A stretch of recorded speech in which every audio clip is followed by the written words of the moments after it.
All right. Welcome to I'll Talk with Ravyx, the podcast where grocery leaders share what's next.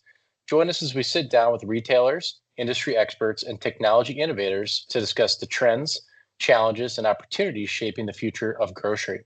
I'm Farrell McKenna, president here at Ravyx, and my co-host, Nick Sarpolis, enterprise account manager here at Ravyx, and I are looking forward to some exciting conversations with our guests today. Awesome. Thanks, Farrell. Andrew, welcome. This is episode one of a pretty exciting show we're putting together here. And Andrew, we've done business together for, I don't know, close to 2 years now. A couple of years now, and, yes. Yeah. And we've spent a good amount of time together. I don't know if you like that or not, but we have. Both at trade shows and at the stores and stuff like that. And you have told me the story. I think I asked I think it was Roth a year ago. And I said, how did you end up here? Tell me your whole story. We were in the car on the way to a restaurant, and you told us the whole story from beginning to end. How, where you started out, your journey in retail, your wife Amanda's involvement in the business, everything up into present day, and then even a little bit in the future. Tell us that story. Tell everybody your story. I think they'd love to hear that. Absolutely. So back in 2004, I was working for Gateway Computer in the Milwaukee, Wisconsin market. And if you have a memory, you may remember back in the day, the late 90s, early 2000s, Gateway Computer could call up on the phone or walk into one of the stores and walk out with a cow box filled with a computer. Well, in April Fool's Day 2004, Gateway on a conference call decided to let me go. Myself and 188 store managers were let go on a conference call, and we had to turn around and unfortunately lay off our entire staff. So that got me thinking that maybe working for corporate America wasn't the best course of action to do. In the interim, I took a job with JP Morgan Chase as a banking manager in Racine, Wisconsin, and had the distinct privilege of being thrown into a bank with no banking experience, expected to run the bank. My orientation consisted of a half a day with the regional vice president and the HR person. We had lunch, and after that, I was told to report to my banking center the next day. Which I did, and I'm a fast learner. I like to pick up things real quick. But day 4 in my branch, we had an armed robbery. Here I am, this brand new bank manager. We're getting held up, and I had no clue of what I was. Baptism under fire, I guess you'd call it. Yeah. But I didn't enjoy the environment that I was working in. One, because of the lack of training, and two, I didn't get along well with my superior. So as it happened, after about 4 months with Gateway, my wife Amanda was up here in the great state of Maine with our young 2-year-old daughter at the time, visiting her parents who live here in central Maine. And I happened to one night take a look at the Biz Buy Sell website and saw that there was a small store for sale. So I had Amanda go contact the realtor, and a couple days later she went out and visited this small convenience store in the large metropolis of Bradford, Maine, population a little over 1,000 people. And her comment to me was, well, the store is really dirty, but there's people going in and out. And I was like, well, we can probably fix dirt, but you can't fix having the traffic there. That's a good base that we can build off of. So back in 2004, bought the Bradford General Store. I never saw the building before we bought it. I relied solely on my wife Amanda's impression of it. And then we relocated our family halfway across the country to the state of Maine. That was in 2004. We had one small little convenience store that had 4 employees. And over the years, we did a remodel in Bradford in 2013, where we actually took our small 2,000 square foot store, demolished the majority of it, but built a 9,000 square foot building on top of the existing store. We kept the old store running during the entire construction process. And when the new store was built, we demolished the old store from the inside, and we never missed an hour of being open. That's Pretty wild. incredible. That was a big deal. So that was our first big expansion. In 2017. We decided it was time to grow again, and we bought the store that I'm currently sitting in right now, P&L Market in Dexter. So we doubled our size in 2017, went from approximately 25 employees to just around 50. We did a huge, not to the same scale, kind of remodel of P&L during COVID, because, what else are you going to do during COVID? Let's do a huge renovation and rebuild. Never once shut down this market either while we were doing that. Saw some great lift in sales from our renovation. And then in 2024, we had the opportunity to acquire 2 additional locations, George's Banana Stand and Solon Corner Market, out of an estate sale. So once again, we doubled our business. So from 2004 with 4 employees to 2026 today with just around 90 employees under our belt. So it's been a lot of growth, and it's been a fun experience. It's awesome. That's outstanding. Yeah. And I'll just throw in, all along when we went into this, Amanda said to me, this is your thing. I don't want to have anything to do with it. So initially, the first couple of years, she would do 15, 20 hours a week of work, but through the years, she has works just as much as I do, and she actually enjoys doing a lot of this. And I'm surprised you didn't ask her to do this, because she loves to do this kind of things on a national level through NGA. And really, and I was yes. kind of thinking, it's funny. I was kind of thinking, I was like, I hope he brings her. And I should have asked if you could have.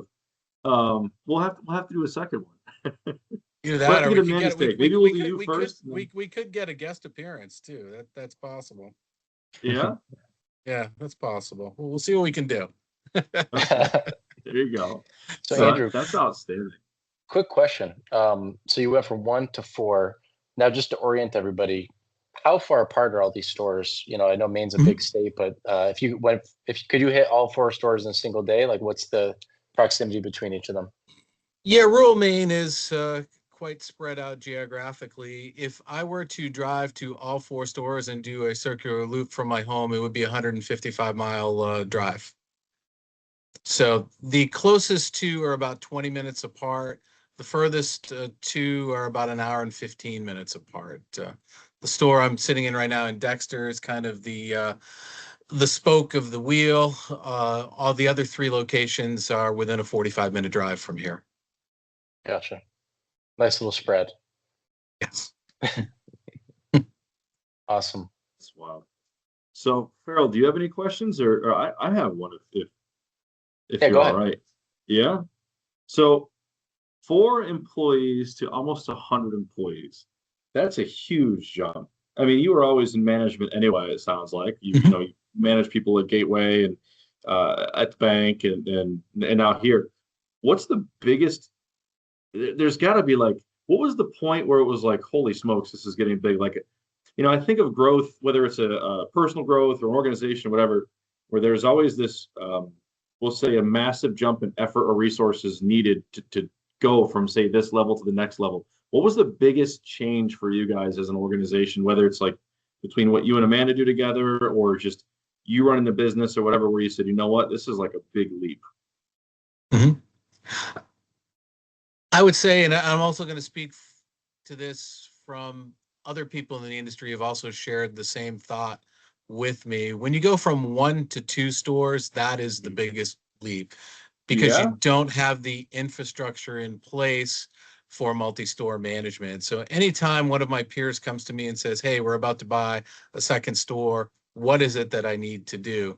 Because inevitably in your space, the store that you're going to acquire might be using a different POS system, different technologies, different processes in place. So going from 1 to 2 and then integrating all the technological pieces, the processes, is the biggest thing. So I think that was our biggest challenge in 2017 when we did that, going from 1 to 2, which made going from 2 to 4 relatively smooth because we had already done that. What you're up against is interesting. Okay. Now, do you feel that you're at a point now with repeatable processes and things where you could conceivably see yourself adding another 3 or 4 stores to your portfolio? I think we could do it with ease if we could find the right opportunity. It would be something that we would definitely look at, because we've put in a different management structure into place. Each of our locations has a leader in place, and we also have below Amanda and I, we have a general manager that oversees the store managers in all locations too. So we do have kind of the framework in place to grow further. One of the biggest challenges we would have to grow further, and this I believe is an industry-wide kind of issue, is having the lack of a deep bench to bring about the leaders of tomorrow. And that's one of the biggest challenges that we do face in this. And we might have a guest joining us too. Yeah. I think so. Drum roll. Can we play a drum roll? There we go. Hey there. Hey guys. Good afternoon. Welcome, Amanda. How you doing? Excellent. How are you guys? We're Doing doing great. Yeah. This is totally my fault. I should have told Andrew, I should have suggested to Andrew weeks ago to bring you on the start of the show. I totally forgot. So that's my fault. I It's owe okay. one on No worries. So we've talked about, the history, how it all became to be a thing. You walking into the store when it was for sale and coming back with the feedback of it's dirty, to where you are today as grocers. And Andrew kind of walked us through. I asked him, I said, what was the biggest challenge for you? At what point during your growth was the point that was the hardest to, I guess, overcome or to rise to the occasion with? And he said from 1 store to 2 stores was the largest jump. I want to hear your perspective on that. It was the largest jump, and that was difficult, but I would say expanding the first store when we doubled in size and went from a very small footprint building up and over and then going to full grocery. We had market studies, but it wasn't 100% accurate of what we would need staffing wise, or just, like the number of carts that we would need or things like that. We ended up with way too many carts and way too many staff on hand.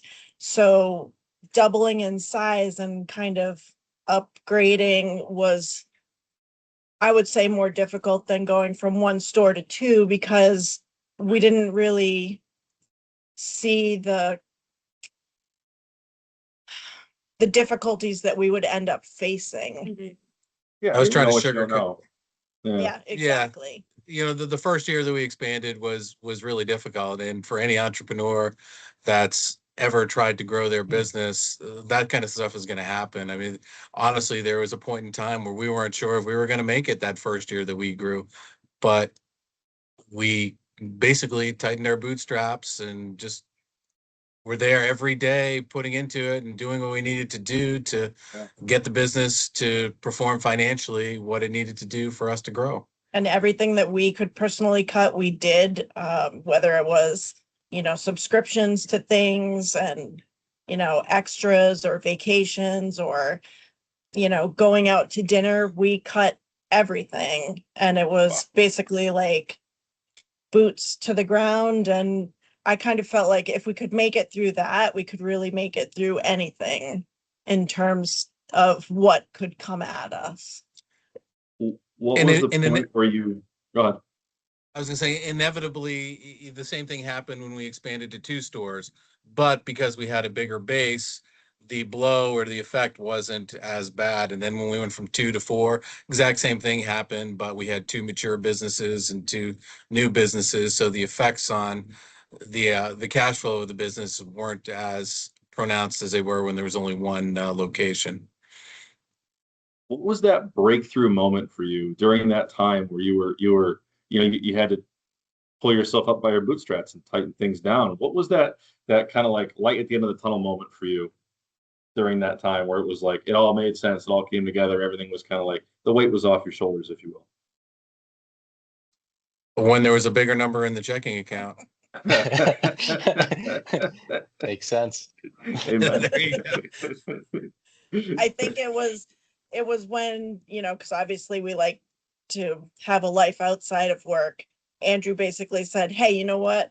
We have enough money in the bank. Let's go to a concert and let's blow off some steam and have a good time. I was like, okay, if you can buy concert tickets, then, we're not going to be destitute on the side of the road. So there you go. Now, I was curious as well, because Andrew, you mentioned you're operating in a town of about 1,000 people. You guys are a prominent customer-facing business in the town, small town, right? And you're entrepreneurs.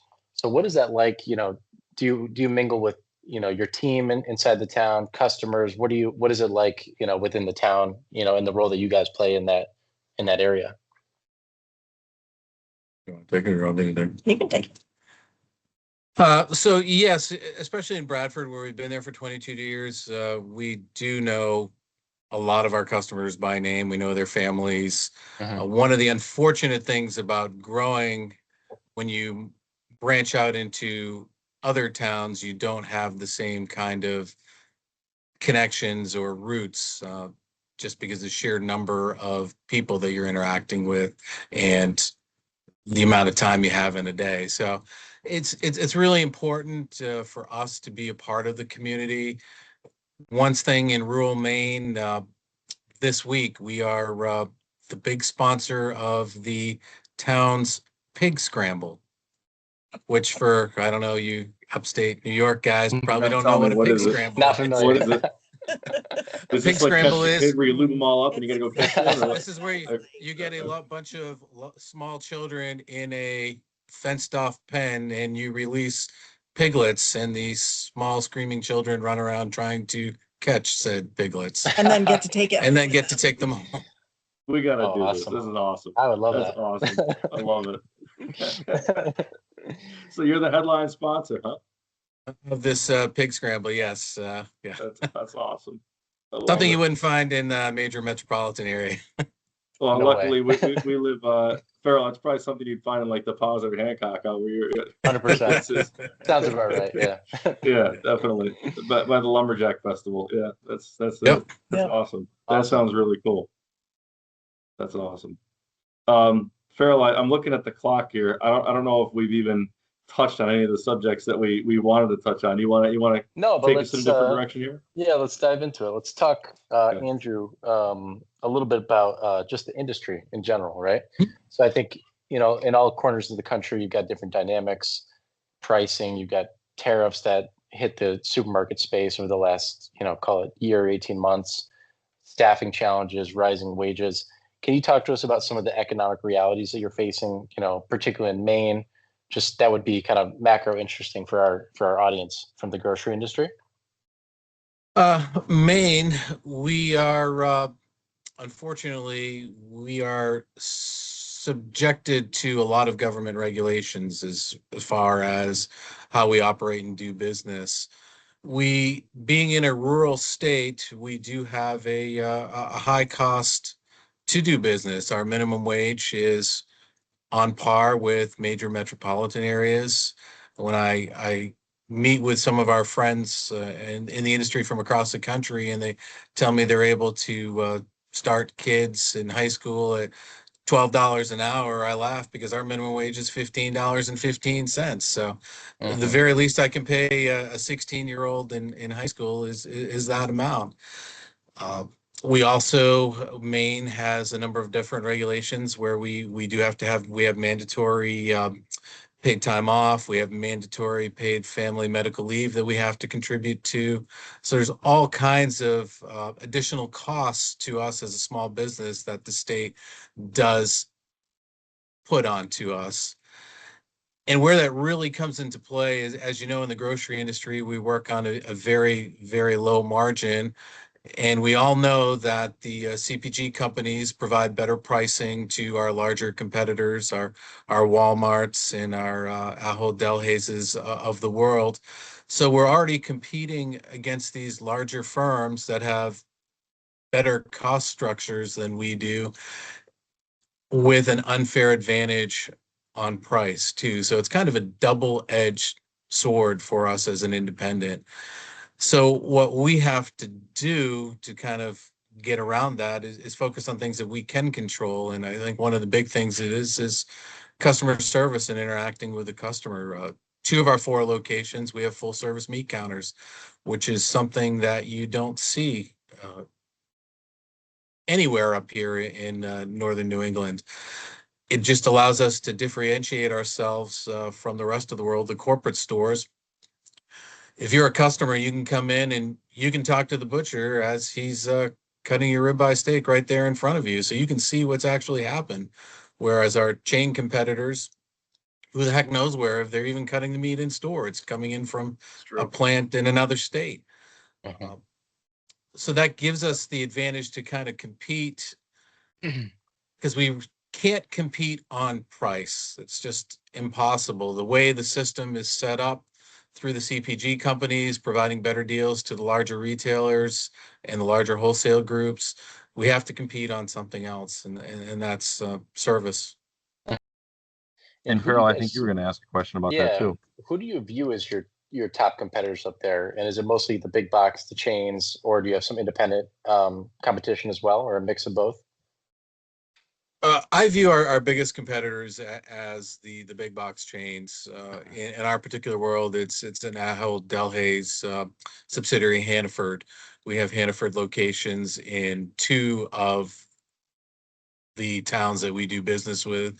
Our 2 full service meat counter towns, there is a Hannaford location within a mile and a half of both locations. So that's they're right there. And in Walmart, there's Walmarts within 15 miles of all our locations.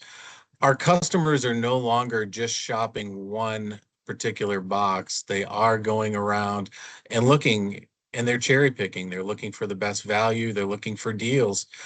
Gone are the days when somebody goes in once a week to the grocery store, fills up their cart, and comes back the following week. That just does not happen anymore. Right.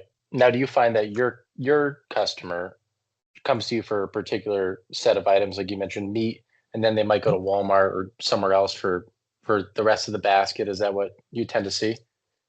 Absolutely. And I'll go back to, we touched on a little bit, we did a remodel here at our P&L location back in 21, 22. And probably the biggest thing that we did during that remodel, we actually increased the size of our selling space, but we decreased our center store offering by 23% based on linear shelf space. And we increased our fresh, frozen, and refrigerated offerings. So the way I see that is, and it kind of makes sense. The commodity stuff, your toilet paper, your Ziploc bags, your Dawn dish soap, that's the stuff that you probably have the biggest struggle competing with. That's all center store. Yeah, absolutely. Okay. You have to have it in there, but you cannot be cost competitive with an Amazon or a Dollar General or a Dollar General or a Walmart. How is Dollar General? So that's an interesting one, Farrell, and we don't talk about that hardly at all. Is Dollar General and their effect on rural communities and rural grocers? Because if you look, a lot of people like to point the finger at Walmart in the United States as being the one that killed the independent grocer or the small regional, but Dollar General has probably done more to affect businesses like your guys' businesses than anybody else. Let's talk about DG. So we have DGs once again competing real closely with 2 of our 4 locations, and there's one by Bradford too. Well, it's far away. Amanda's going to say 3 of our 4 locations. There we go. When they opened up, we did not see a decrease in business. And I will say this, the way that they operate them up here, I'm sure it's the same across the country. They have 1 employee in these locations, 1 employee running the register, 1 employee that does everything. So the service level is non-existent. If you're looking for price, or if you're not, and that's your only concern, then yes, they're going to beat us time and Hands time down, again. yeah. Yeah. It's interesting. Yeah, I've been to some in an area where I spent some time in the summer. One employee, and there's always a line at a Dollar General, just for that very reason. They keep it very lean, and it's not the best customer experience to have a line that it takes considerable amount of time to actually check out and go through that experience. But I guess consumers are willing to go through that for the deals that they might get in a place like that. The deals that are there, and even the presentation in a Dollar General, if you've been in one, they're not the best. They're not the most well kept up, and that's based on their lack of labor spend. Mm-hmm. Now, So, I'm curious, like in your area, DG, Hannaford, Walmart, how do you guys go about monitoring pricing with your competition to see where you need to keep your pricing, whether it's meat or other commodity items? Like, do you do any competitive analysis with those guys in your area? so we don't, but our wholesaler AG Northeast does. So we get a monthly meat comparison report. They shop all the Hannaford locations and the other big box locations, and provide us an item by item retail breakdown of where everyone is. So we are able to see that through them. Interesting. That's pretty cool. Farrell, do you want to? I know we had a couple things we want to touch on with AG. Well, it was AG New England. Now it's AG Northeast. It's Maybe we should Northeast. pivot to that. Yeah. Did have a big name change last month. Yep. As we have encroached onto the great state of New York, we decided we wanted to be more inclusive and not let them feel left out. We don't want New York to be part of New England, so we just went with Northeast. So you guys can stay out there. Makes sense. So I didn't realize that AG did that for you guys. That's pretty cool. I mean, Farrell, I think this was your question, so I'll let you ask it. But I know we had. Here, go ahead. Yeah. So for those who are not familiar with the role of the wholesaler, AG&E in your case, could you tell us a little bit about what value they provide to you, what services they provide, and similarly to other independent supermarkets all around the country? Sure. So one of the advantages of AG Northeast is it is a retailer-owned co-op. So the co-op is in business for the benefit of the retailer. There is no external stockholders. There's no private equity involved. At the end of the day, all the profits that AG Northeast does accumulate are returned to the individual retailer members in the form of dividends. So we're not beholden to anyone for, getting a certain ROI on anything. It's so that enables AG to offer us a number of different services. One thing that they do offer besides the price comparison stuff, we have counselors in the field that come out and visit us. We have a counselor for meat, we have a counselor for produce, we have a counselor for bakery that make their way through all the stores, providing us with suggestions of new items that might be available that we might not be aware of, or just trends in the industry. Or if we have a shortage in staff, the counselors have been nice enough to help us out in produce for a day or help cut meat.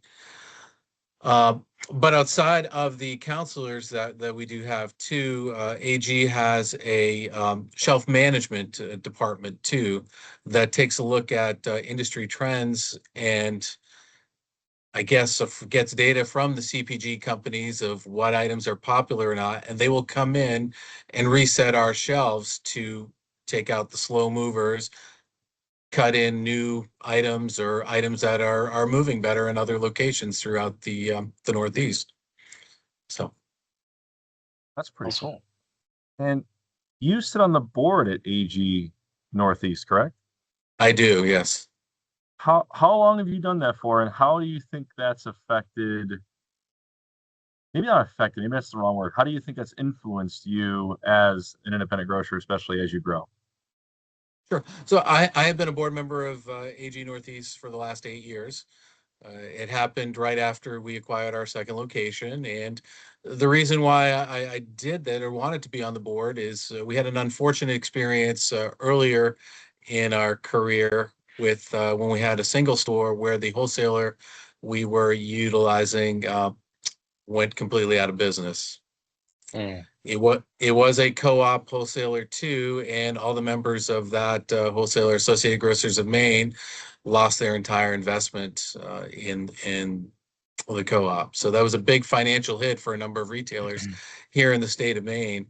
And because we are stockholders of the co-op, as we got bigger and our value of our investment became larger, I wanted to make sure that we did not have a repeat of what happened with AG Maine. So that was the primary reason that I got onto the board of directors, to kind of safeguard our personal investment. It's a good reason. And it is, don't want to sound selfish, but that was the primary reason. But as a result of that, we have had the opportunity to participate in a number of different things on a national level, from attending RAFTA, which you kind of alluded to earlier. Amanda and I have been fortunate enough to go to, I believe, 7 RAFTA conferences. RAFTA, for those of you who don't know, is an association of other co-op retailers across the country.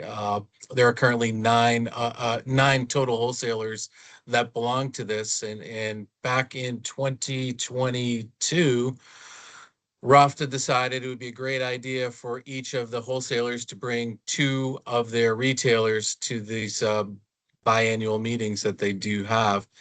And Amanda and I have been fortunate enough to go to 7, and it's given us the opportunity to interact with a number of great retailers from across the United States. And we get to sit together in a room for a couple of days and share ideas, commiserate about all the challenges that we have, but basically to learn from each other in a way, because we're not competitors, that we can help each other out. And one of the biggest things that we enjoy doing is helping other independent retailers out. Yeah, that's a nice mention, because I know Nick and I had the opportunity to spend time with both of you at the last 2 RAFTAs, Texas, New Mexico, a few months ago. What would you say, before we kind of move into another topic, what would you say some of your biggest takeaways you heard from other retailers around the country? Are they feeling similar things to you in Maine? Are they experiencing different trends, different impacts economically in other areas? What were your biggest takeaways from that last show?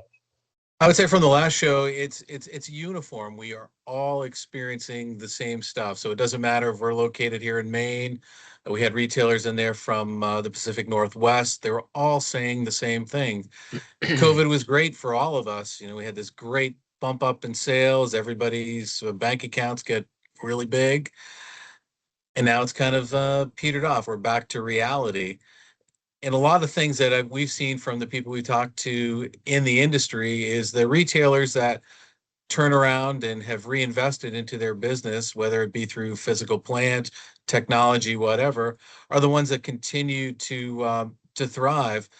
We've seen a number of retailers up here in our area that took that money from COVID and went out and bought a new boat, went on vacation, but didn't put any money back into the stores.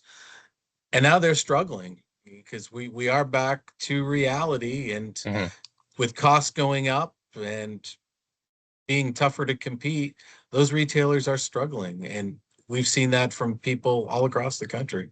Yeah, that makes sense.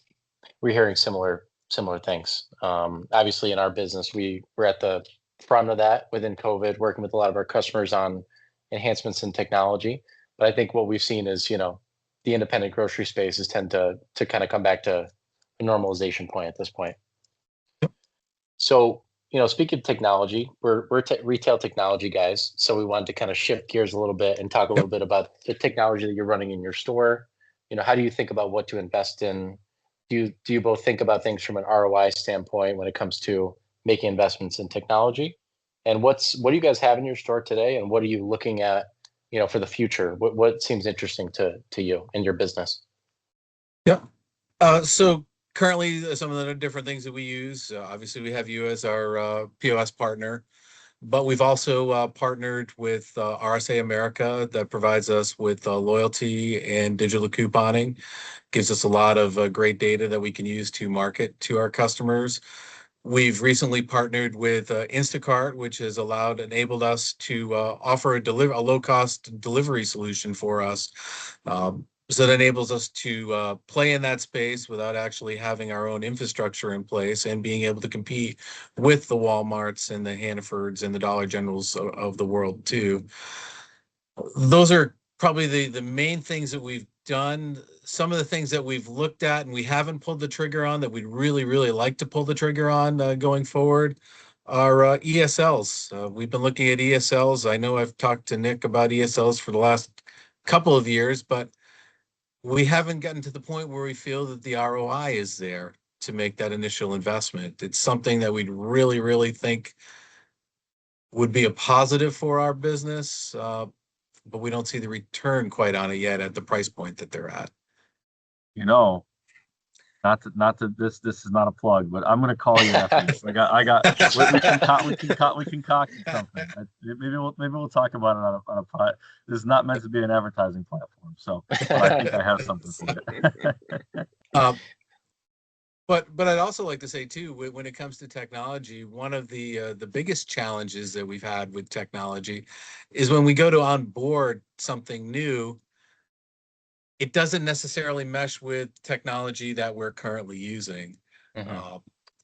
Give you a specific example. We're in the process of updating our ad platform. We're going to the digital ad platform that Ideal has, but Ideal and RSA, our loyalty app, don't currently mesh together smoothly, for lack of a better term. So we're trying to integrate these two platforms, and everybody in the technology space is very quick to blame the other party involved, which can be frustrating to a retailer because all we want to have is for things to work. Yeah. Our company, we recently posted an article in the Shelby Report about a month or two ago that the conversation more so every year seems to be around what integrates well together, what intermeshes together, and every technology decision is about what integrates to my point of sale, my ERP, works well with my wholesaler. Every decision is really around the ecosystem that you have in place today, making sure everything works together. So we're having those conversations with many of our customers that really drives a lot of their activity in technology. Yep. 100%. So I'm also curious, we talked about ESLs. What would you say is out there, popular technology or popular buzzword or something that everyone's talking about where you feel like it's not really living up to the hype, or it's not something worth diving into? You haven't seen the results on it yet, or you haven't heard from your peers in the industry that the ROI is there to back it up? Well, we could be like everybody else and talk AI because that's what everybody in this industry always talks about today. We have started utilizing AI for some of the things that we do, advertising and promoting. Is it going to be everything that it is? I'll share a story that we had from the last ROFTA. We were meeting with one of the retailers, or I'll stop back. One of the technology providers at ROFTA had a solution that provided online ordering based on sales history and was able to use AI to do predictive ordering for a specific department. When we sat in, this company was charging a good amount of pretty substantial fee to actually provide this particular service. And as we were sitting in our retailer share group, one of the other retailers said, well, I just used AI to create this exact same product at no cost. So Interesting. it's like we have these technology solutions that we're being pitched right now that AI can create for us for nothing. That's pretty wild. What's your AI platform of choice? Right now, the one that we use is ChatGPT. Yeah, the OG, if you will. Yeah, the That's- OG. I know. It's the That's gateway all right. drug. I was gonna say, It is. I know. Yeah, we haven't expanded yet. We're at the you low know what I've hanging noticed School. Yeah. is these platforms are like people.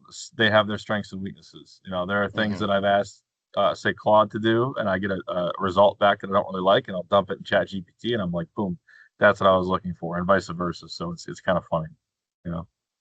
But at the end of the day, a lot of our business can't be replaced with AI. No. We can't replace AI is not going to stock the shelves for us, not physically going to put the product there.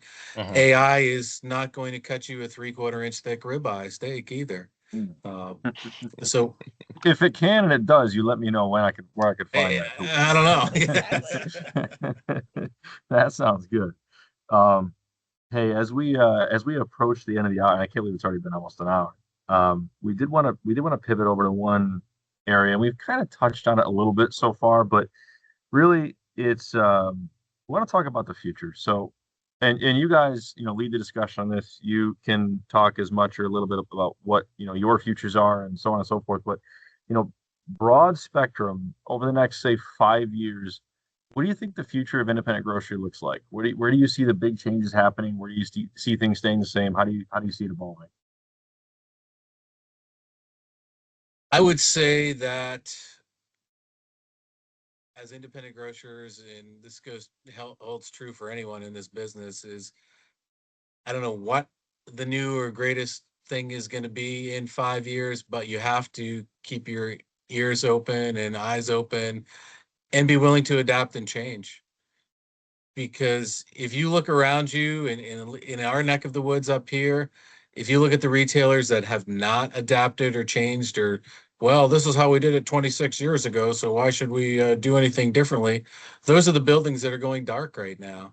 Those are the locations that the owners are like, what the heck are we going to do? This is all our life savings is tied up to this. Is business is not surviving. It's not paying the bills now, and we're stuck.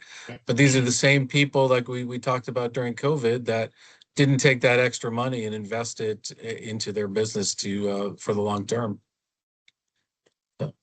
So it's just keeping your ear to the ground, identifying the trends quick, and being react. I mean, that's the blessing of a small business, is you can be so much more reactive than a larger corporation. I mean, even when COVID happened, people needed to react and pivot so fast. And I think this what gave independent grocers a huge leg up at times. It's the fact that you guys can just on a heel totally change course. And the nice thing too is if you choose a path and you figure out 6 months down the road it's not the right one, you can pivot back or you can change to something else, and you're not really out a huge an issue. Yeah, you have that flexibility. You have that, you're the one steering the ship. Yeah, it's pretty cool. We gotta figure out what the next big obstacle You is. figure out is, and I think, and I tell other independent grocers, listen to your peers. Going back to what we said, one of the advantages that we have is, besides ROFTA, we have another share group of independent grocers from across the U.S. and Canada that we meet with once a year, where we share ideas and commiserate together. And that's where we learn a lot of the things that we go and implement. I like to tell people that, I'm not the smartest grocer in the world, but I am smart enough to know that if you have a great idea, that I'm going to copy it. That's kind of like the Sam Walton, right? He didn't necessarily invent anything new. He just took good things from everybody's business and implemented them in his own. That's it. That's awesome. Farrell, as we get to closing, is there anything else you want to cover off on? I have a final question for both of you. Yeah. As you're going around your share group meetings, EG&E meetings, RAFTA meetings, or wherever, for each of you, what would you say is your hottest take or your most contrarian take, where you're sitting in a room and you share it, and a lot of people tend to disagree with you on it, but you're very firm in your opinion on either that's what's happening currently or that's what's going to happen in the future? Our biggest contrarian thing that we strongly love is our employee discount. We give 25% across the board, and every time we share that with people, other grocers are like, you can't do 25% on sale items. You can't do it. You're losing money, blah, blah, blah. You just can't do it. But that has been one of the strongest things that we've done for our employees. It's helped with employee retention. Yeah, you're going to lose money on sale items because they're getting it at a discount, but they're shopping with you versus wearing your store logo and going to Walmart. So. And the big thing about the big thing on that too is we touched on earlier, our customers are shopping at multiple locations. And if I'm a customer and I'm in at a Walmart or a Hannaford and the cashier at P&L Market is in there filling up the shopping cart, I'm thinking, why is the employee there going somewhere else? They're charging me too much money. So it actually keeps employees in the building.